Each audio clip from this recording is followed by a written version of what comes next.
فرمایا من صام رمضان ایمانا واحتسابا غفر له ما تقدم من ذنبه. جو بندہ رمضان کے مہینے میں من صام رمضان، رمضان کا جس بندے نے ایک روزہ بھی رکھ لیا ایمان کی حالت میں، اللہ کو خوش کرنے کے لیے اخلاص کے ساتھ، ریاکاری کے جذبے سے بالکل پاک ہو کر، غفر له ما تقدم من ذنبه، اللہ رب العالمین اس کے گزشتہ سارے گناہوں کو رب العالمین معاف فرما دیتا ہے. الحمد للہ المنعم المحسن الدیان ذی الفضل والجود والإحسان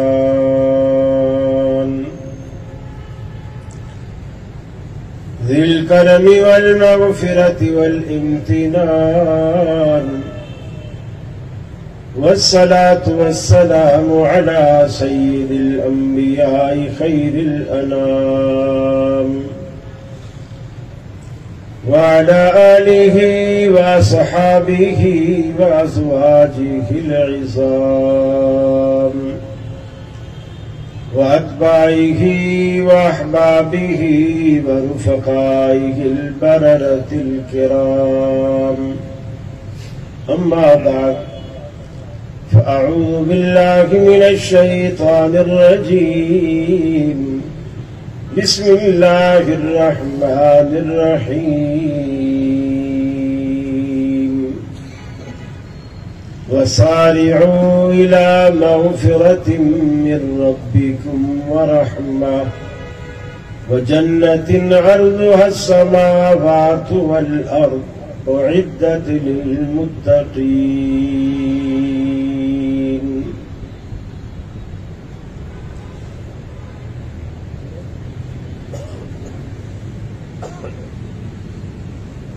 عمل سے زندگی بنتی ہے، جنت بھی جہنم بھی، یہ خاکی اپنی فطرت میں نہ نوری ہے نہ ناری.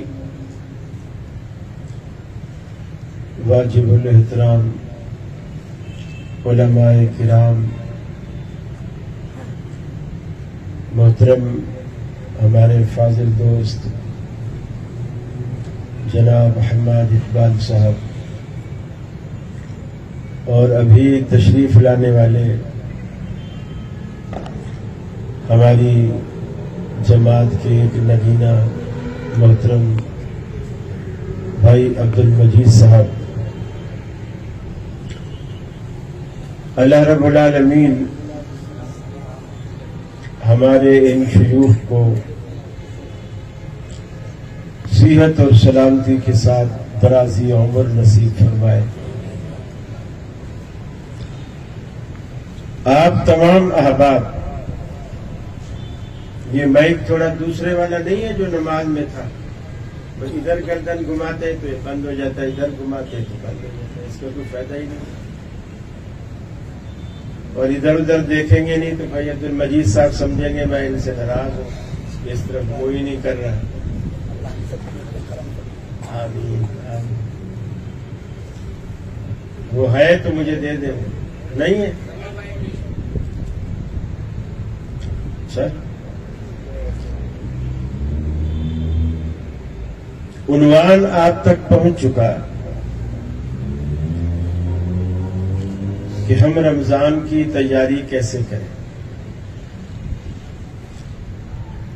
دوسرے لفظوں میں ہم رمضان کیسے گزاریں.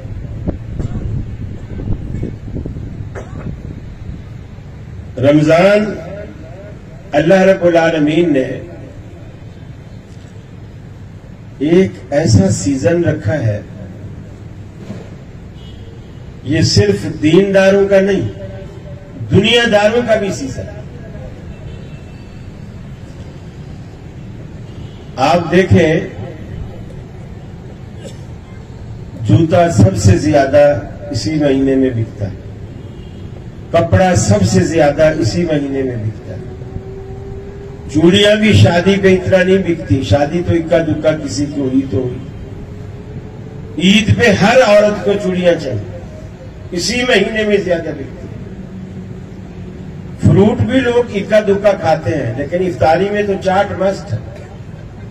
بھلے خربوزہ کتنا مہنگا ہو جائے، سیب کتنا مہنگا ہو جائے، کیلا کتنا مہنگا ہو جائے، دسترخوان پہ جب رمضان میں فروٹ نہ ہو، چاٹ نہ ہو تو افطاری کا مزہ ہی نہیں.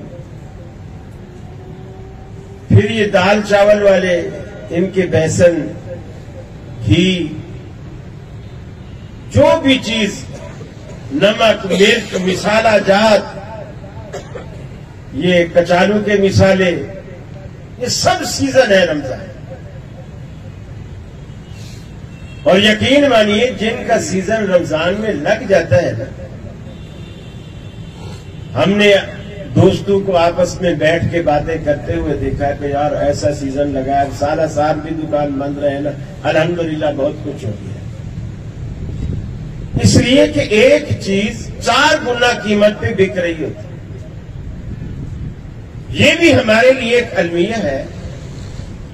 جن کو ہم غیر مسلم کہتے ہیں، ان کے ممالک میں جب ان کا تہوار آتا ہے، ہندوؤں میں جب ہولی کا تہوار آتا ہے، عیسائیوں میں جب کرسمس کا تہوار آتا ہے، وہ چیزیں سستی کر دیتے ہیں.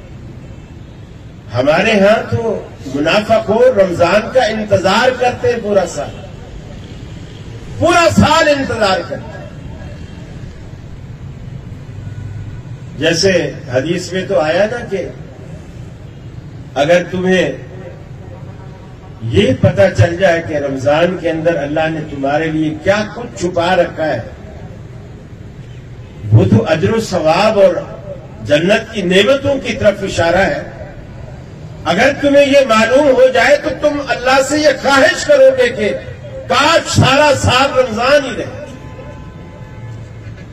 لیکن ہمارے ہاں اس کو الٹ سمجھ لیا، اس حدیث کے اشارے کو یہ سمجھ لیا گیا کہ جتنا منافع کمانا ہے رمضان میں کما لو، اگلا رمضان کس نے دیکھا ہے، ابھی جو کچھ ہے کمائے. ابھی جو ہم خبریں سن رہے ہیں کہ جی یہ پاکستان کی تاریخ کا یہ جو رمضان اب آ رہا ہے، یہ مہنگا ترین رمضان ہے. رمضان مہنگا نہیں ہے، ہم مہنگے ہو گئے. پاکستان کی تاریخ کا مہنگا ترین رمضان اس لیے کہا جا رہا ہے کہ ہر چیز مہنگی ہے، لوگوں کی قوت خرید سے بات. آپ ایک مسلم کی حیثیت سے یہ بھی رمضان کی تیاری میں شامل ہے کہ آپ دوسرے مسلمان بھائی کو تھوڑا ریلیف دیں، آسانی دیں، سہولت دیں، کچھ کام آگے کے لیے بھی کریں. دنیا میں تو ہو ہی رہے ہیں، اللہ نے پیدا کیا ہے، وہ بھوکا نہیں مارے گا. اس مہنگائی کے دور میں بھی آپ نہیں کہہ سکتے کہ فلاں جگہ فلاں علاقے میں لوگ رات کو کھانا کھا کر نہیں سوتے، بھوکے سوتے. اب بھی اللہ ان کو کھلا رہا، کتنا بھی مہنگا ہو گیا. اس لیے کہ یہ اللہ کا وعدہ ہے. ما من دابة في الأرض إلا على الله رزقها. اے انسان، تو میرا بندہ ہے، سجدے کرنے والا، رکوع کرنے والا، قیام کرنے والا، میرے آگے دستے سوال اٹھانے والا، زمین پہ رینگنے والا. ایک کیڑا بھی ہو تو رب العالمین کہتا ہے اس کی روزی کا ذمہ بھی میں نے اپنے اوپر لیا ہے، اس کو بھی روزی ہم دیں گے. زمین پہ چلنے والے چوپائے ہوں، فضاؤں میں اڑنے والے پرندے ہوں. آج ہم بڑے زون میں ہوتے ہیں، میاں میں منڈی چلاتا ہوں، پوری منڈی کا میں سب سے بڑا چودھری ہوں. میرے اشارے پر قیمتیں گرتی اور میرے اشارے پر قیمتیں بڑھتی ہیں. ارے مجھے بتائیے سمندر میں بسنے والی مچھلیاں کس منڈی پر جا کر تجارت کرتی ہیں؟ فضاؤں میں اڑنے والے پرندے ان کا کوئی دنیا میں آفس ہو، کوئی فیکٹری ہو، کس جگہ سے روزی کماتی ہے؟ اللہ کے حبیب نے فرمایا اگر تم دنیا میں اللہ رب العالمین پر ایسے توکل کرو جیسے توکل کرنے کا حق ہے، اللہ تمہیں ایسے روزی دے گا جیسے صبح پرندے اپنے گھونسلوں سے خالی پیٹ نکلتے ہیں، شام کو اپنے پیٹ بھر کر واپس آتے ہیں، گھونسلوں میں موجود بچوں کے لیے بھی اپنے منہ میں چونچ میں دانہ لے کر کے آتے ہیں، خود بھی پیٹ بھر کے آتے ہیں، بچوں کو بھی کھلاتے ہیں، اور اگلے دن کا ان کو کوئی پتہ نہیں ہوتا کہ صبح ہم کس کھیت پہ جائیں گے، پتہ نہیں کھیت کے مالک نے کوئی جال لگا رکھا ہوگا ہمیں پھانسنے کے لیے، ان کی کوئی فیکٹری نہیں، کوئی باغات نہیں، کوئی منڈی نہیں، کچھ نہیں، لیکن رب دے رہا ہے، اللہ تعالیٰ دے رہا ہے۔ ہمیں جو یہ سب کچھ کرنا پڑتا ہے، اصل میں اللہ نے جتنا ہم سے تقاضا کیا ہے نا، ہم اس سے بھی زیادہ کر رہے ہیں، محنت روزی پر، دنیا پر، اس لیے کہ اللہ پر توکل ہی نہیں، اللہ پر بھروسہ ہی نہیں۔ اللہ کے حبیب سے جب کہا گیا کہ اللہ کے حبیب آپ اگر کہو تو یہ جو احد پہاڑ ہے یہ ہم آپ کے لیے سونا بنا دو، آپ نے فرمایا اللہ مجھے اتنا دے کہ جب صبح کھا کے بیٹھوں شام کو پھر تجھ سے مانگنا پڑے، شام کو کھاؤں تو صبح پھر تجھ سے مانگنا پڑے، اس لیے کہ تجھ سے جو مانگنے کی عادت اور لذت ہے یہ کبھی ختم ہی نہ۔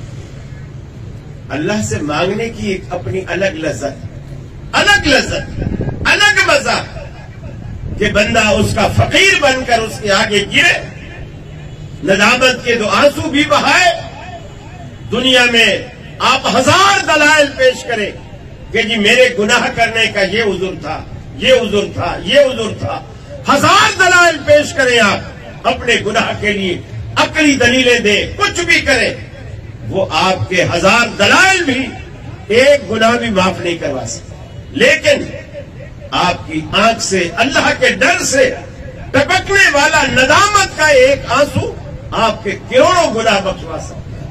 لیکن ایسا کر کے تو دیکھیں، اور رمضان اس کے لیے بہترین سیزن ہے، بہترین سیزن ہے رمضان کہ آپ اپنے آپ کو وقف کر لیں اللہ کے لیے۔ ٹھیک ہے 11 مہینے دکان کے لیے، 1 مہینہ اللہ کے لیے، ساری زندگی روزی تلاش کرنے میں لگا دی، لیکن 1 مہینہ رازق کو تلاش کرنے کے لیے بھی لگا کے دیکھیں، اللہ کو تلاش کرنے کے لیے لگا کے دیکھیں کہ مجھے یہ روزی دینے والا کون ہے، آپ اس کے لیے بھی یہ محنت کر کے دیکھیں، کبھی اس کو تلاش تو کریں، رات کے اندھیرے میں، رات کی تاریکی میں، جب سارا عالم سویا ہو آپ جاگ جائیں، آپ جاگیں، وضو کریں، مصلی بچھائیں، 2 رکعت نماز پڑھیں، اور پھر جتنا جی چاہتا ہے اللہ کے آگے رو دیں۔ ارے اسے تو دکھڑا سنانے کی ضرورت بھی نہیں، آپ صرف دل میں لائیں، وہ جان رہا ہے، اسے پتا ہے، انہ علیم بذات الصدور، وہ سینوں کے بھید جانتا ہے، اسے علم ہے۔ اور یقین مانیے صحابہ کرام ایسے موقع تلاش کیا کرتے، دنیا میں صحابہ کرام جتنا جنت کے حریص آج تک دنیا میں کوئی مخلوق پیدا نہیں ہوئی جتنا صحابہ کرام کو جنت کی ہرس ہوا کرتے، چھوٹے چھوٹے کام کیا کرتے، اللہ کے رسول سے چھوٹی چھوٹی چیزیں پوچھا کرتے کہ جس سے ہم وہ کریں، دلنی علی عمل اذا عملتہ دخلت الجنہ، اللہ کے حبیب کوئی ایسی نصیحت فرما دے، ایسا وظیفہ بتا دے، ایسا عمل بتا دے، ایسا کوئی کام بتا دے، ہم کریں اور اللہ جنت کے دروازے کھولے، ہم جنت میں چلے جائیں۔ ان کو فکر ہی ایک ہوتی ہے۔ آپ اندازہ لگائیں ہمیں زندگی کتنی عزیز ہے، کتنی عزیز ہے زندگی. لیکن اللہ کے رسول نے ایک صحابی کا جنازہ پڑھایا. حضرت عوف بن مالک رضی اللہ تعالی عنہ آپ کے پیچھے کھڑے ہیں مقتدی کے طور پر, اس جنازے میں شریک ہے. اللہ کے رسول نے جنازہ پڑھایا اور جنازے میں آپ نے اس میت کے لیے دعائیں کی, رو رو کر دعائیں کی, رقت قلبی سے دعائیں کی, دل کی گہرائیوں سے دعائیں کی.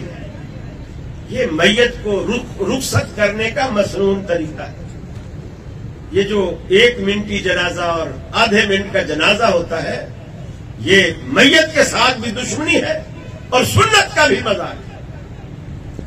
آپ نے فرمایا مرنے والا تمہاری کسی چیز کا اتنا محتاج نہیں جتنا تمہاری دعاؤں کا محتاج ہوتا ہے. ساری زندگی اس کے ہاں سے کھاتے رہے پیتے رہے, اب رخصت کرنے کا وقت آیا, آدھا منٹ بھی دھوپ پہ نہیں کھڑے ہو سکتے, آدھا منٹ. اور دھوپ پہ کہاں, آج کل تو جنازے بھی ماشاءاللہ مسجدوں میں ہوتے ہیں, اے سی لگے ہوئے ہوتے ہیں, پنکھے چل رہے ہوتے ہیں, پھر بھی نہیں کھڑا ہویا جاتا ان سے, آدھے منٹ میں جنازہ. عوف بن مالک کہتے ہیں میں اللہ کے رسول کے پیچھے جنازے میں کھڑا تھا. جب آپ نے جنازہ پڑھایا, جنازے میں نے 2 کام کیے. ایک کام تو یہ کیا, حفظت من دعائی, اللہ کے رسول جو دعائیں پڑھ رہے تھے میں نے وہ سن سن کر یاد کر لی. حنفیوں سنو, تم کہتے ہو کدھر ہے جنازہ اونچا. عوف بن مالک کہتے ہیں کہ میں نے جنازے میں پیچھے کھڑے ہو کر وہ دعائیں یاد کر لی جو اللہ کے رسول نے پڑھی. وہ یاد کیسے کی, سنے بغیر یاد کی. میں نے حفظت من دعائی, اللہ کے رسول نے وہ دعائیں پڑھی اور میں نے وہ یاد کر لی. اور دوسرا کام کیا کیا, فرمایا دوسرا کام یہ کیا, اللہ کے رسول جس رقت کے ساتھ وہ دعائیں کر رہے تھے میرے دل میں اسی وقت یہ تمنا جاگ اٹھی, کاش اس میت کی جگہ میری میت ہوتی اور اللہ کے رسول یہ دعائیں میرے لیے کریں. اس لیے کہ انہیں یقین ہو گیا تھا کہ جس اخلاص کے ساتھ دعائیں مانگی جا رہی ہیں یہ میت بخشی کے بخشی, یہ بخشی ہی جائے گی. اور وہ حسرت کر رہا ہے کاش اس میت کی جگہ میری میت ہو. کیوں؟ اس لیے کہ صحابہ کرام کے سامنے جنت کے مقابلے میں دنیا کی کوئی قیمت نہیں, کوئی قیمت نہیں. اور ہمارے ہاں تو جنت کی کوئی قیمت نہیں. اللہ کے رسول نے فرمایا جنت کی ایک بالشت جگہ, ایک بالشت, پوری دنیا اس کے اندر جو کچھ ہے دنیا مافیا سے ایک بالشت جنت بہتر, ایک بالشت بھی جگہ بھی نہیں. یہاں کیسے پلاٹوں پہ لڑائیاں ہوتی, اللہ کے بندو جنت کے پلاٹوں پہ بھی ایسی لڑائی کر کے تو دیکھو, ایسی لڑائی کر کے تو دیکھو. اللہ اکبر. اللہ کے رسول نے فرمایا جو سب سے آخر میں جنت میں بندہ سب سے آخر میں آئے گا نا, بالکل کالا سیاہ, اللہ دوزخ سے نکالے گا اور باہر کھڑا کر دے گا. اور آپ نے فرمایا اس کے دل میں ایک بات ہوگی کہ یار میں تو سب سے آخر میں آ رہا ہوں, لوگوں نے تو جنت پہ قبضہ کر لیا ہوگا, میرے لیے کیا بچے گا. لوگوں نے تو قبضہ کر لیا ہوگا, میرے لیے کیا بچا ہوگا. دوزخ کی طرف اللہ اس کا منہ کرے گا, جنت کی طرف پیٹھ ہوگی, کھڑا رہے گا جب تک اللہ کو منظور ہوگا, کھڑا رہے گا. پھر اللہ تعالی سے کہے گا یا اللہ یہ جہنم کی بدبو اور اس کی تپش مجھے پریشان کر رہی ہے, تھوڑی سی مجھے بس میرا منہ اس طرف کر. اللہ کہے گا اور تو نہیں مانگے گا, وہ کہے گا نہیں یا اللہ اور نہیں مانگے. جب اللہ اس کا رخ ادھر کرے گا, ادھر تو تھی جنت, جنت کا دروازے کھلے ہوئے, اندر باغ نظر آ رہے, پھلواریاں نظر آ رہی, چشمے نظر آ رہے ہیں. اب وہ کھڑا تو ہے, ہوا کے جھونکے بھی آ رہے ہیں. اب وہ اپنے وعدے کو بھول جاتا ہے کہ میں اور نہیں مانگوں گا. کہتا ہے یا اللہ یہ گیٹ کے اندر تو تھوڑا جانے, گیٹ کے اندر, ابھی باہر کھڑا. اللہ کہے گا اور تو نہیں مانگے گا, وہ کہے گا نہیں اور نہیں مانگوں گا. اندر ہو جائے، جب تک اللہ کو منظور ہوگا کھڑا رہے. پھر جو آگے دیکھے گا رونقیں، کہے گا یا اللہ وہ اس درخت کے نیچے جانے دے. اللہ اسی طرح کہتا رہے حتیٰ کہ جب آخر میں اتنا سفر جنت کے اندر کر چکا ہوگا، اللہ سے کہے گا وہاں جانے دے. اللہ کہے گا میرے بندے جہاں سے تو چلا ہے اور آگے جہاں تک تیری نگاہ جا رہی ہے، یہ سارا علاقہ جنت کا میں نے تیرے لیے مختص کیا ہے، یہ میں نے تیرے لیے بنایا. اس کو یقین نہیں آئے گا، وہ کہے گا یا اللہ تو میرے سے مذاق کرتا ہے، تو میرے ساتھ مذاق کرتا ہے. سب سے آخر میں جنتی جو سب سے آخر میں آنے والا ہے، اللہ اس کو وہ کچھ دینے والا ہے کہ دنیا و ما فیہا سے بہتر اور تا حد نکاح اس کم ترین جنتی کا جو جنت ہے وہ تا حد نگاہ ہے. تو جو اعلیٰ درجے کے لوگ ہیں ان کی جنتوں کا کیا عالم ہوگا. آپ یہاں یقین مانیے یہ جو میرٹ ہوٹل اور یہ اس طرح کے یہاں کے ہوٹلز ہیں، آپ وہاں جائیں، وہ جو تورے والے کھڑے ہوتے ہیں گیٹ پہ، گیٹ کھولتے ہیں، ایک دم ایسا ٹھنڈا ہوا کا جھونکا آتا ہے. جون جولائی کی گرمی میں آپ باہر سے دھوپ سے گزر کر وہاں جب جاتے ہیں اور وہ دروازہ کھولتے ہیں، اتنی ٹھنڈک، اور وہ جو انہوں نے اندر پرفیوم چھڑک رکھے ہوتے ہیں وہ مکس ہو کے وہ جو معطر ایک ہوا آپ کے دماغ سے ناک سے ٹکراتی ہے، تو آپ بے ساختہ منہ سے کہتے ہیں جب دنیا کے ہوٹلوں کی ہوائیں اتنی عمدہ ہے تو جنت کا عالم کیا ہو، جنت کا عالم کیا ہے. اور یہاں آپ جو کچھ دیکھتے ہیں ریسپشن پہ، یہ کشمیر کے لڑکے لڑکیاں بیٹھی ہوتی خوبصورت گوری چٹی چمڑی والی، یہ اس ہوٹل کا معیار ہوتا ہے کہ جو بھی آئے وہ دیکھے ان سے متاثر ہو. لیکن قرآن مجید نے بیان کیا کہ اللہ نے آپ کے پروٹوکول کے لیے، آپ کی خدمت کے لیے، آپ کے خادم کی حیثیت سے جو غلمان جنت رکھے ہیں، فرمایا جب تو ان کو دیکھے گا حسبتہم لؤلؤا منثورا، تجھے ایسے گزرے گا جیسے کسی نے موتیوں کی مالا توڑ دی ہو اور موتی سارے زمین پر بکھر گئے. موتیوں سے قرآن نے تشبیہ دی آپ کے نوکروں کو. جس جنت کے نوکر اتنے خوبصورت ہوتے ہیں اس جنت کے مالک کے حسن کا کیا کہنا ہے، آپ کبھی تصور تو کریں. لیکن اس کے لیے رمضان کو خوش کر کے آپ کو بھیجنا، رمضان کو خوش کر کے بھیجنا. رمضان کو خوش کرنے کے کئی طریقے. سب سے پہلی بات تو یہ ہے آپ نے کپڑے لینے ہیں جو وہ رمضان سے پہلے لیں. جو چیز آپ نے عید کے لیے لینی ہے خدا کے لیے آپ رمضان کے آخری عشرے کو اس خریداری میں برباد نہ کریں. ہمارا یہ کئی سالوں سے وتیرہ چلا آ رہا ہے کہ دوست یار احباب سب اکٹھے ہو جائیں گے، موٹر سائیکلوں کے سلنسر بھی نکال دیں گے اور سب شور مچاتے ہوئے سارے جائیں گے، روڈوں پہ آئیں گے جائیں گے. یہ کیا ہے جی، عید کی آمد ہے، چاند رات ہے، اور کچھ مل جل کر طارق روڈ صدر مختلف دکانوں پر جائیں گے اور کوئی جوتے خرید رہا ہے، کوئی ریڈی میڈ کپڑے خرید رہا ہے، کوئی گھڑیاں خرید رہا ہے. یہ سب کچھ آپ رمضان سے پہلے کریں. رمضان کی جو قیمتی گھڑیاں ہیں ان کو اس چیز میں برباد نہ کریں. اس لیے وہاں جب آپ جاتے ہیں مرد عورت کا اختلاط بھی ہوتا ہے. ظاہر بات ہے مارکیٹیں بھری پڑی ہیں اور کوئی بھی مارکیٹ عورت کے بغیر تو جچتی نہیں. آپ اشتہار بھی دیکھیں تو عورت کے بغیر جچتا نہیں ہے. حتیٰ کہ وہ شیونگ کا سیفٹی بلیڈ بھی آپ لیتے ہیں نا، اس میں بھی اشتہار میں عورت بھی، اس میں عورت کا کیا کہا ہے. ہر جگہ شیطان نے اپنے جال ڈالے ہوئے ہیں. آپ رمضان میں شیطان اگرچہ بندھا ہوا ہوتا ہے لیکن 11 مہینے وہ ایسی محنت کر کے جاتا ہے کہ وہ 1 مہینہ ہمیں پتہ ہی نہیں چلتا کہ شیطان یار بندہ اچھا بندھا ہوا ہے، ہمیں پتہ ہی نہیں چلتا کیونکہ ہمارا کام روٹین میں ویسے چل رہا ہوتا ہے جیسے رمضان سے پہلے چل رہا ہے، تو اس کا احساس ہی نہیں ہوتا. اللہ کے رسول نے بڑی فکر کے ساتھ رمضان کے علاوہ آپ کسی مہینے کے اتنی کثرت سے روزے نہیں رکھتے تھے جتنے آپ شعبان کے رکھتے تھے۔ اس کے بعد آپ رمضان کے آنے سے کچھ عرصہ پہلے، ہفتہ کہہ لیں، 4 دن، 5 دن، 10 دن، آپ کچھ عرصہ پہلے ناگا کرتے، روزہ چھوڑ دیتے، اور عام امت کو بھی یہ حکم ہے کہ 15 شعبان کے بعد آپ روزے نہ رکھیں۔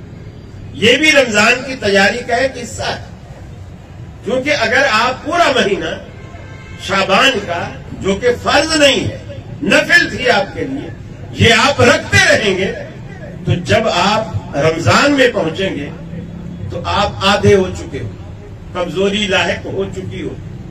پھر یہ اندیشہ ہے کہ کہیں ایسا نہ ہو کہ آپ سے جو فرضی روزے ہیں وہ ساقط ہو جائے۔ نفل کے لیے تو آپ نے کوشش کی، جیسے ایک پورا طبقہ ہے، میں نام نہیں لیتا، وہ مسواک کی سنت پہ اتنا عمل پیرا ہوتے ہیں، وضو پہ بیٹھیں گے، مسواک کر رہے ہیں، جماعت ہو رہی، نکل رہی ہے، اور یہ مسواک پہ لگے ہوئے۔ ہمارے امیر صاحب نے کہا تھا کہ ایک مسواک سے نماز جو پڑھی جاتی ہے 70 درجے زیادہ ثواب ملتا ہے۔ وہ جماعت جا رہی ہے، وہ 70 کے چکر میں مسواک میں لگا ہوا۔ ایک خاص طبقہ ہے جن کو اس طرح کی پٹی پڑھائی جاتی ہے کہ وہ سنت کے خلاف لوگوں کو لگایا جاتا ہے۔ مولوی کا شیطان بھی مولوی ہوتا ہے، یہ بھی ذہن میں رکھیے گا۔ وہ ان کو مذہبی رنگ میں پھنساتا ہے، کیونکہ مولویوں کو ثواب چاہیے، وہ اس طرح پھنسا ہے، اس کا 70 درجے ثواب ہے، اس کا اتنے درجے ثواب ہے، اس کا اتنے حج کا ثواب ہے، اس کا اتنے حج کا ثواب ہے۔ پھر وہ جو دیندار طبقہ ہے وہ اس طرف مائل ہوتا ہے، اس طرف آتا ہے۔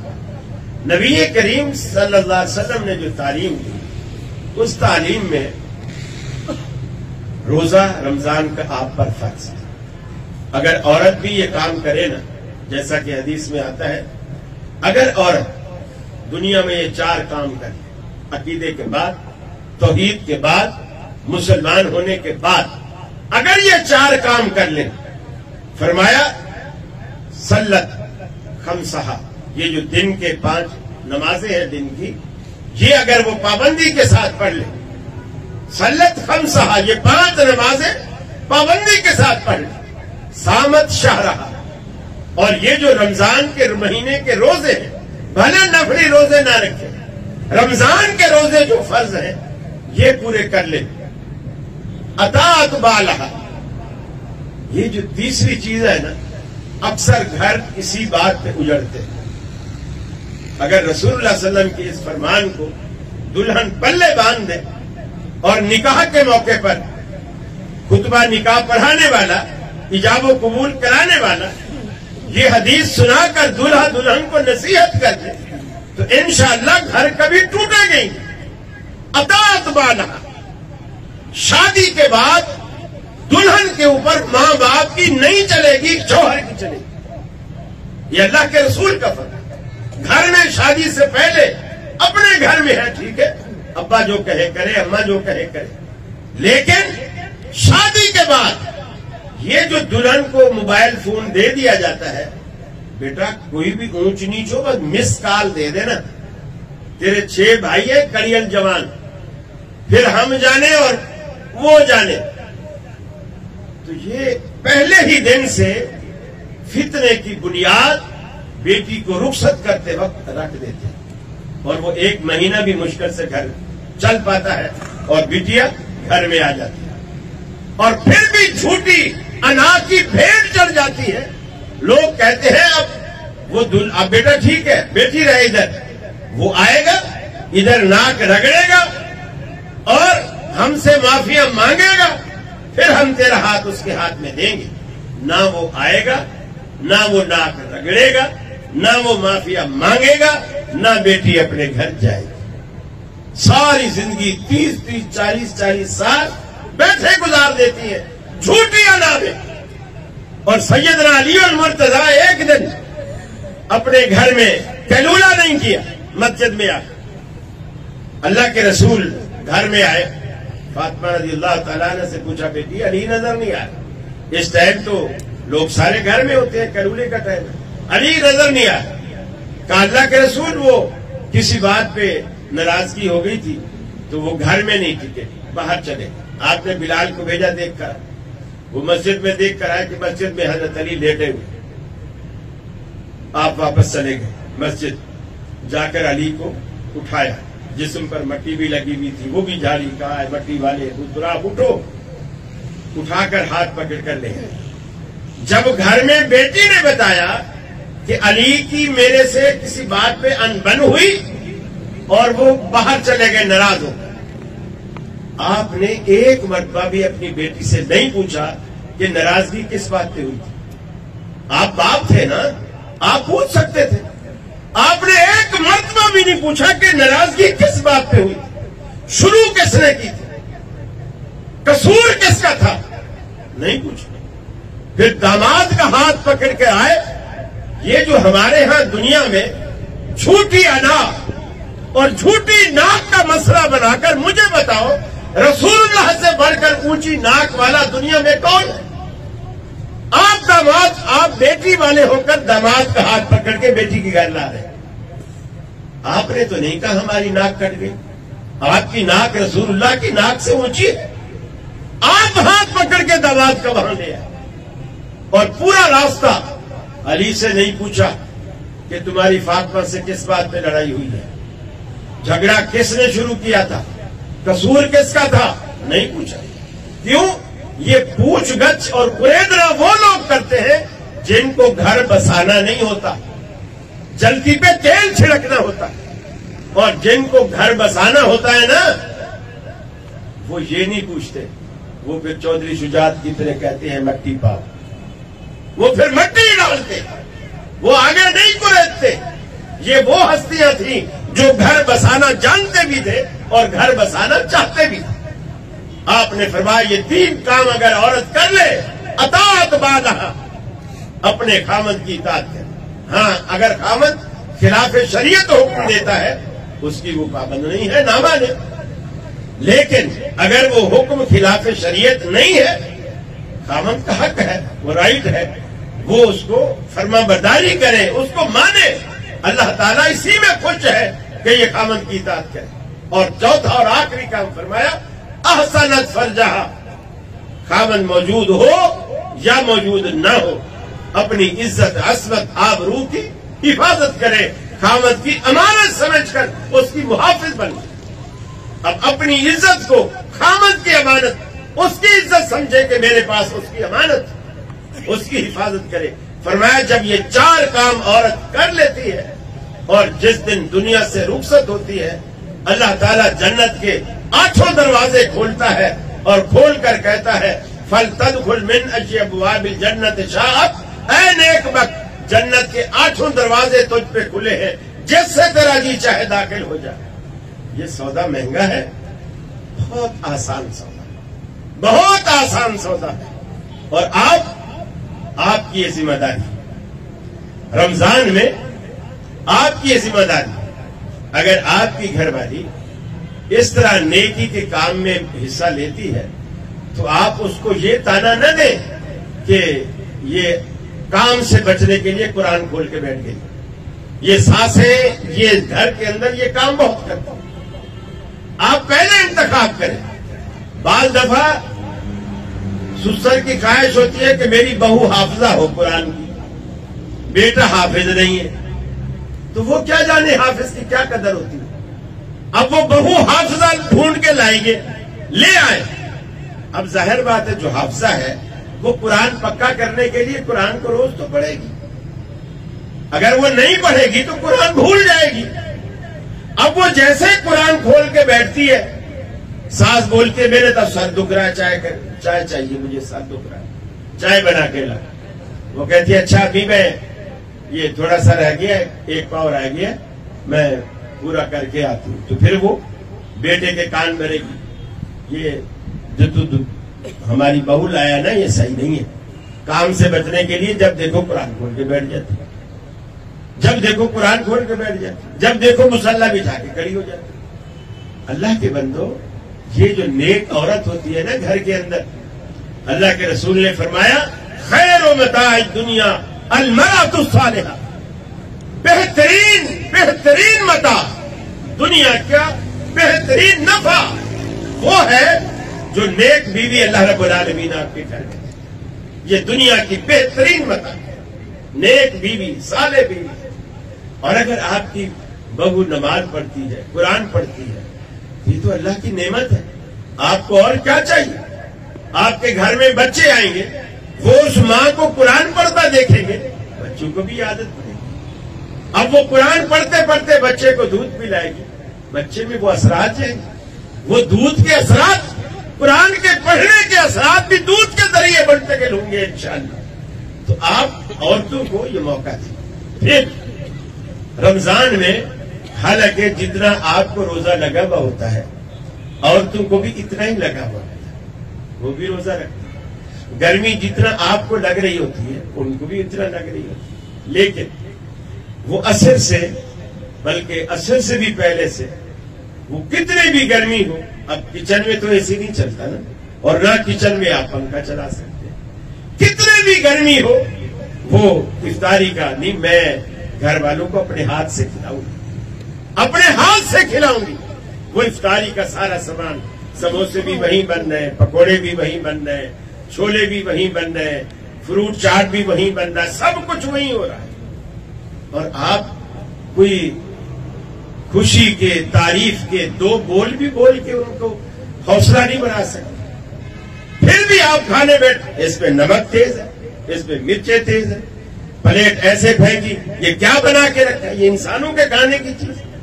تو بھی ایسی عمدہ چیز بنانی تھی تو پھر تو خود ہی بنا لیتا نا، تو خود ہی بنا لیتا. ایک دن بتا بھی ایسے بناتے. بہاولپور میں ہم پڑھتے تھے تو ایک صوبیدار عبدالعزیز تھے وہاں، حفظ صاحب رحمۃ اللہ علیہ کے پیچھے جمعہ پڑھتے تھے. تو انہوں نے ایک دن کہا، حفظ صاحب آپ خطبہ بڑا لمبا کر دیتے ہیں، اتنا لمبا خطبہ نہیں دینا چاہیے، بس جو ہے ٹائم مقرر ہے پونے گھنٹے کا، پونا گھنٹہ دینا چاہیے. آپ کبھی جو ہے وہ سوا گھنٹہ کر دیتے ہیں، کبھی ڈیڑھ گھنٹہ بجا دیتے ہیں. انہوں نے سنا تو کوئی جواب نہیں. اگلے جمعہ جب آئے نا تو بجائے ممبر پہ چڑھنے کے صف پہ آ کے بیٹھ گئے. 1-2 منٹ پہلے آگے لوگوں نے سمجھا شاید 1-2 منٹ رہتے ہیں تو اس لیے ممبر پہ نہیں چڑھے. جب وہ ٹائم ہو گیا تو حفظ صاحب اٹھے اور صوبیدار عبدالعزیز کے پاس گئے. اس کو کہا کہ آج تو خطبہ دے کے بتا کہ خطبہ کیسے دینا چاہیے. اب اس کی تو آواز نہیں نکلی. اب وہ فوجی آدمی، اس کو کیا پتا خطبہ کیسے دیتا. ان کو تو صرف تنقید کرنی آتی. اب حافظ صاحب پیچھے پڑ گئے اس کے کہ نہیں، آج تو بتا خطبہ کیسے دینا چاہیے، اور تو مجھے پونا گھنٹے میں یہ ختم کر دیتی. پونے گھنٹے کیا، وہ تو 1 منٹ بھی نہیں چل سکتا. آخر لوگوں نے، اس نے بھی معافیا مانگی، میں غلطی میری، میں معاف کر دو، میں آئندہ نہیں کروں گا. پھر حافظ صاحب ممبر پہ گئے. تو آپ ایک دن بیگم سے کہیں پرے ہٹ، کل تو نے پکوڑے بنائے تھے، میں بنا کے دکھاتا. آپ بنا کے دکھائے نا، تو پھر تنقید کا مزہ بھی تو ہے نا. آپ کریں بھی کچھ نہیں اور تنقید پہ تنقید کرے جائیں. روزہ انہیں بھی لگتا ہے، روزہ آپ کو بھی لگتا ہے. اور وہ انشاءاللہ جو خواتین گھر میں اپنے روزے کا بھی ثواب پاتی ہے اور گھر والوں کو افطاری کرانے کا ثواب بھی وہ پاتی ہے، آپ سے کہیں زیادہ اجر اللہ رب العالمین انہیں دیتا ہے. تو آپ صرف تعریف کے 2 بول بول کر ان کے سارے دن کی تھکاوٹ دور کر سکتے. صرف اتنا جملہ، بھلے اگر نمک پھیکا بھی ہے، آپ اتنا کہہ دیں ماشاءاللہ کیا پکوڑے بنائے، اللہ قبول کرے، بس ان کے سارے دن کی تھکن دور ہو جائے. وہ خود کہے گی کہ مجھے تو میری قیمت وصول ہو. پھر اب رمضان میں یہ جو آپ دوسری تیاریاں کرتے ہیں اس میں ٹھیک ہے، آپ یہ بھی تیاریاں کریں. آپ اپنی صحت کے حساب سے، اس کے حساب سے، پرہیز کے حساب سے جو چیزیں آپ کو چاہیے وہ بھی آپ رمضان میں لے کے رکھیں. آپ کے پاس فریج ہے، ڈی فریزر ہے، آپ اسی طرح میڈیسن ہے، جو بھی چیز ہے آپ سحری میں، افطاری میں جو چیز لیتے ہیں آپ وہ بھی رکھیں اور اس کا بھی آپ اہتمام کریں تاکہ آپ رمضان اچھے طریقے سے گزار سکیں۔ پھر تراویح ہے، تراویح میں قرآن مجید جس طرح پڑھنے کا ثواب ہے، قرآن مجید سننے کا بھی ثواب ہے۔ رسول اللہ صلی اللہ علیہ وسلم قرآن پڑھتے بھی تھے، قرآن سنتے بھی تھے۔ خود ایک دن آپ نے حضرت ابی بن کعب رضی اللہ تعالیٰ عنہ سے کہا کہ مجھے قرآن سنا۔ وہ رونے لگے، یا رسول اللہ ہم نے تو سیکھا آپ سے ہے۔ آپ نے فرمایا اللہ کہتا ہے کہ کہو کہ قرآن سنا، اور انہوں نے قرآن مجید پڑھ کر سنایا۔ آپ پڑھتے بھی تھے، سنتے بھی تھے۔ رمضان میں جبریل امین آپ کے پاس آتے ہیں اور قرآن کا دور کرتے تھے، جس طرح دو حافظ آپس میں دور کرتے ہیں نا، ایک قرآن سناتا ہے دوسرا سنتا ہے کچھ حصہ، پھر وہ اگلا اس سے وہ والا جو پہلے سن رہا تھا وہ پڑھتا ہے، اور جو پہلے سنا رہا تھا وہ پڑھ رہا تھا وہ سنتا ہے۔ تو اس طرح پورا دور کرتے ہیں۔ ہر سال آپ ایک دور کرتے ہیں، لیکن جس سال آپ رخصت ہوئے دنیا سے اس سال آپ نے جبریل امین کے ساتھ 2 دفعہ دور قرآن مجید کے 2 ختم کیے۔ گویا رمضان کے ساتھ قرآن کو ایک خاص تعلق ہے، اور ویسے اللہ نے قرآن کو نزول کا جو مہینہ قرآن کے لیے اللہ نے متعین کیا وہ رمضان کو، اس اعتبار سے بھی رمضان کو دیگر مہینوں پر ایک فضیلت حاصل ہے۔ شہر رمضان الذی انزل فیہ القرآن ھدی للناس، کہ لوگوں کے لیے قرآن اس مہینے میں اتارا گیا جو لوگوں کے لیے ہدایت کا باعث ہے، اور ہدایت وہی لوگ اس سے اٹھاتے ہیں۔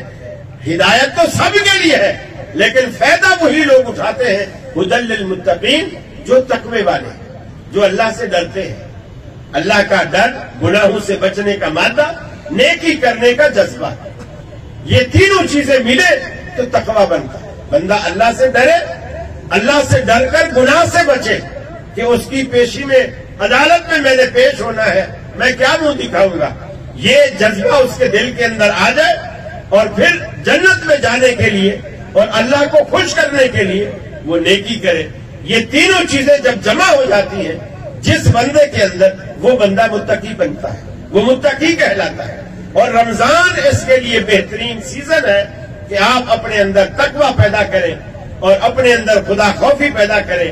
ایک ڈائری بنا لیں، اس ڈائری کے اندر آپ ایک صفحے پر گناہوں کی لسٹ بنا لیں اور ایک صفحے پر آپ نیکیوں کی لسٹ بنا لیں، وہ نیکیاں جو آپ نہیں کرتے، اب تک آپ نے نہیں کی، اور وہ گناہ جو آپ کرتے ہیں اور جسے اگرچہ کوئی نہ جانتا ہو لیکن آپ جانتے ہیں، آپ کا رب جانتا ہے، وہ لسٹ بنا لیں۔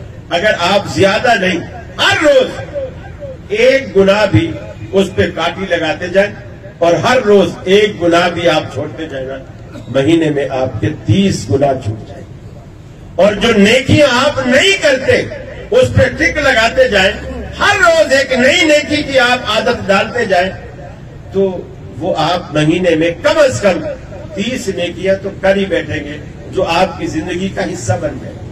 اور پھر اسی طرح اگلے سال، اسی طرح اگلے سال، اللہ آپ کو زندگی دے، جب تک اللہ زندگی دے آپ یہ منافع کماتے رہیں، اور وہ جو منافع کو کم کرنے والی چیزیں ہیں وہ اس میں سے کم کرتے جائیں، اس کو ہٹاتے جائیں۔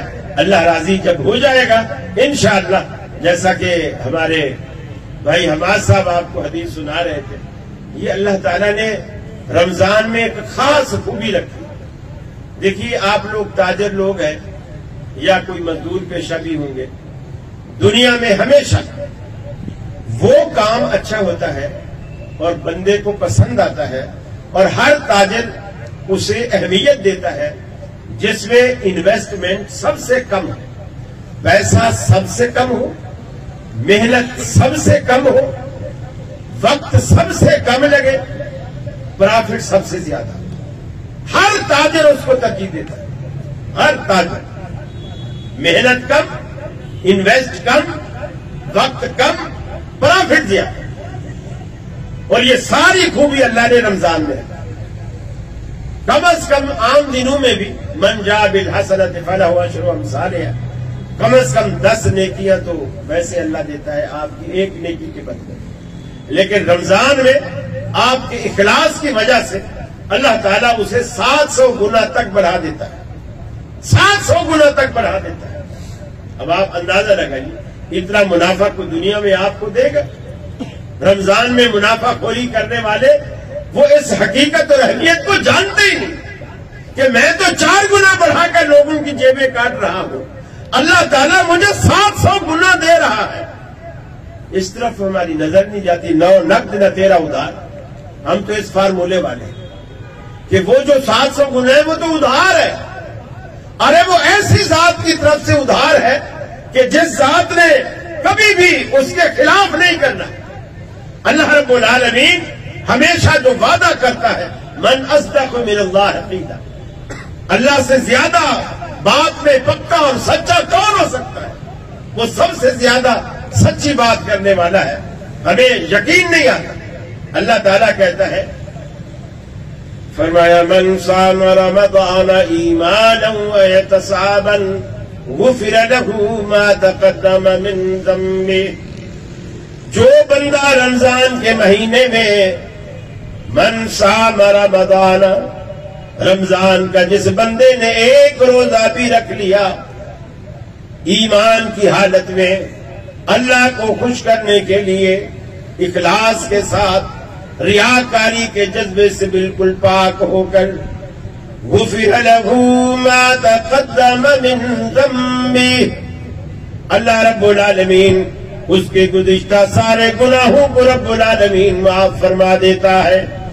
لیکن اس میں بھی ایک مہینہ آپ روزہ رکھتے ہیں، اللہ نے صبح سے شام تک آپ بھوکے اور پیاسے رہتے ہیں، اللہ نے آپ کی اس محنت میں پھر کمی کرتے ہوئے فرمایا، من قام رمضان ایمانا واحتسابا غفر له ما تقدم من ذنبه، جس بندے نے ایمان کی حالت میں رمضان کے مہینے میں راتوں کا قیام کیا، اللہ رب العالمین کے حضور کھڑا ہو گیا، کبھی قرآن قیام میں پڑھتا ہے، کبھی رکوع میں جھک کر اس کی عظمت کا اعتراف کرتا ہے، کبھی سجدے میں جا کر رب العالمین کی بلندی کا اعتراف کرتا ہے، زمین پہ ماتھا ٹکا کر کے کہتا ہے سبحان ربی الاعلی، اے اللہ دیکھ میں کتنا نیچا ہوں اور تو کتنا اونچا ہے، میں کتنا پست ہو چکا ہوں اور تو پستیوں سے پاک ہے، تو بلندیوں والا ہے۔ زمین پہ ماتھا ٹیک کر کے اللہ کی بڑائی کا، بلندی کا اعتراف کرتا ہے۔ اس کے بعد فرمایا جو بندہ رمضان کے مہینے میں یہ قیام کرتے کرتے بھی اگر 1 گھنٹہ روز لگاؤ تو 30 یا 29 گھنٹے ہو جاتے ہیں، لیکن فرمایا من قام لیلۃ القدر ایمانا واحتسابا غفر له ما تقدم من ذنبه، جو بندہ صرف 1 رات لیلۃ القدر کی 1 رات قیام کرے ایمان کی حالت میں اللہ کو راضی رکھنے کے لیے، ضروری نہیں کہ آپ مغرب سے لے کر فجر کی اذانوں تک جاگتے رہیں، آپ اس میں سو بھی لیں، کھا بھی لیں، پی بھی لیں، آرام بھی کریں، بیٹھ بھی جائیں، قیام بھی کریں، سجدے بھی کریں، قرآن بھی پڑھیں، تسبیح بھی پڑھیں، اللہ کا ذکر بھی کریں، دعائیں بھی مانگیں، اللہ رب العالمین سے مانگیے،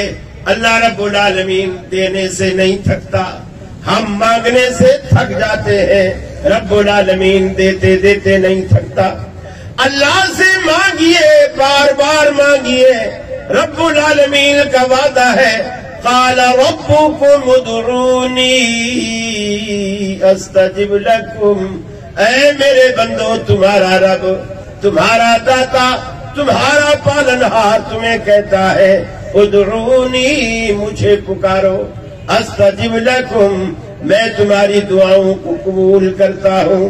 میرے بندے مجھ سے مانگ کے تو دیکھ، میرے دروازے پر آ کے تو دیکھ، زمین نیاز جھکا کے تو دیکھ، اپنا دست سوال اٹھا کے تو دیکھ، اپنی طلب کا دامن پھیلا کے تو دیکھ، میرے لطف و کرم کو آزما کے تو دیکھ، اے میرے بندے تیرے آنے میں دیر ہو سکتی ہے، میرے راضی ہونے میں ہرگز دیر نہ ہوگی۔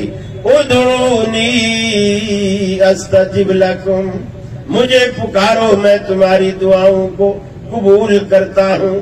پھر فرمایا فاذکرونی اذکرکم، اے میرے بندو مجھے یاد کیا کرو میں تمہیں یاد رکھوں گا، مجھے یاد کیا کرو میں تمہیں یاد رکھوں گا۔ تم تنہائی میں میرا ذکر کرو گے میں بھی تمہیں یاد کروں گا، تم انسانوں کی مجلس میں بیٹھ کر میرا ذکر کرو گے میں فرشتوں کی محفل میں تمہارا تذکرہ کروں گا۔ لیکن میرے بندے یہ سودا مجھ سے کر تو صحیح، واشکروا لی ولا تکفرون، میرا شکر بجا لا۔ اور رمضان اللہ کے شکریہ ادا کرنے کے لیے بہترین موسم، بہترین سیزن ہے۔ اللہ کو راضی کیجئے۔ اللہ کے حبیب نے فرمایا جس بندے کی زندگی میں رمضان مبارک یہ اللہ کا مہمان مہینہ جس بندے کی زندگی میں آیا اور وہ رمضان کو راضی کر کے رمضان کو خوش کر کے نہیں بھیجتا، جس سے اللہ رب العالمین ناراض ہو جاتا ہے، رمضان میں عبادت کر کے اللہ کو راضی نہیں کرتا، فرمایا وہ شخص اس کے لیے ویل ہے۔ جبریل نے بد دعا دی، اللہ کے رسول نے آمین کہا۔ اس ویل سے بچیے، دوزخ کا ایندھن بننے سے بچیے۔ رمضان بہترین سیزن ہے آپ کو دوزخ سے بچانے کا۔ اللہ نے سارے مواقع دیے، شیطان کو جکڑ دیا، جہنم کے دروازے بند کر دیے، جنت کو سجا کر آپ کے لیے کھول دیا۔ اے میرے بندے اب تو جس دروازے سے آنا چاہے میں نے تیرے لیے 8 دروازے کھول رکھے ہیں۔ ہمیں بدبخت ہے جو ہم اس طرف توجہ نہیں کرتے۔ قرآن کو پڑھیے، بچوں کو قرآن پڑھائیے، دعائیں استعمال کیجئے، دعائیں یاد کیجئے، زندگی بھر دعاؤں کا استعمال کیجئے۔ اٹھتے بیٹھتے ہم یہ نہیں کہتے 1000 دانے کی تسبیح خریدے، اللہ اللہ جپتے رہے۔ آپ کی پوری زندگی اللہ کے ذکر سے لبریز ہو سکتی ہے جب آپ اسے سنت کے مطابق گزارے۔ آپ نے پانی کا گلاس اٹھایا، آپ نے پڑھا بسم اللہ، پانی پینا شروع کیا، آپ نے کہا الحمدللہ، آپ نے شروع میں بھی اللہ کو یاد کیا، آخر میں بھی اللہ کو یاد کیا۔ آپ گھر سے نکلے، آپ نے کہا بسم اللہ توکلت علی اللہ، آپ نے اللہ کو یاد کیا۔ آپ مسجد میں داخل ہوئے، آپ نے کہا اللہم افتح لی ابواب رحمتک، اے اللہ میرے لیے اپنی رحمتوں کے دروازے کھول دے۔ آپ نے اللہ کو یاد کیا۔ آپ باہر نکلے، آپ نے اللہ کو یاد کیا۔ بازار میں گئے، آپ نے کوئی خوبصورت چیز دیکھی تو کہا سبحان اللہ، آپ نے اللہ کو یاد کیا۔ کسی سے وعدہ کیا تو آپ نے کہا انشاءاللہ، آپ نے اللہ کو یاد کیا۔ آپ نے کوئی اچھی خبر سنی تو آپ نے کہا ماشاءاللہ، آپ نے کوئی دکھ بھری خبر سنی تو آپ نے کہا انا للہ۔ مسلمان کی زبان پر ہر لمحے اللہ کا نام رہتا ہے، مسلمان کی پوری زندگی عبادت بن جاتی ہے جب آپ اس کو سنت کے مطابق گزارتے ہیں۔ یہ ایک مسلمان اپنی زندگی کا وتیرہ بنا لے کہ میں نے زندگی ایسے گزارنی ہے جیسے اس ہستی نے گزاری جس کا میں نے کلمہ پڑھا۔ ہم کبھی یہ دعوت نہیں دیتے ہماری مانو، اس شیخ کی مانو، اس شیخ کی مانو۔ ہم کہتے ہیں جس کا کلمہ پڑھا ہے اس کی نہ ٹالو، اس کی مانو، بس یہی ہماری دعوت ہے۔ اگر یہ کسی کو اچھی لگتی ہے آپ ہمارا ساتھ دیجئے، اس منہج کو اپنائیے، اس دعوت کو قبول کیجئے۔ یقین مانیے ہمارے دل میں ایک ہی بات ہے کہ ہم سارے جس طرح آج یہاں اکٹھے بیٹھے ہیں، اللہ تعالیٰ ہم سے کوئی ایسا عمل کرا لے، ایسا عقیدہ ہمارا ایک کر دے کہ ہم سب کو اسی طرح اکٹھا جنتوں میں پہنچائے۔ وآخر دعوانا ان الحمدللہ رب العالمین۔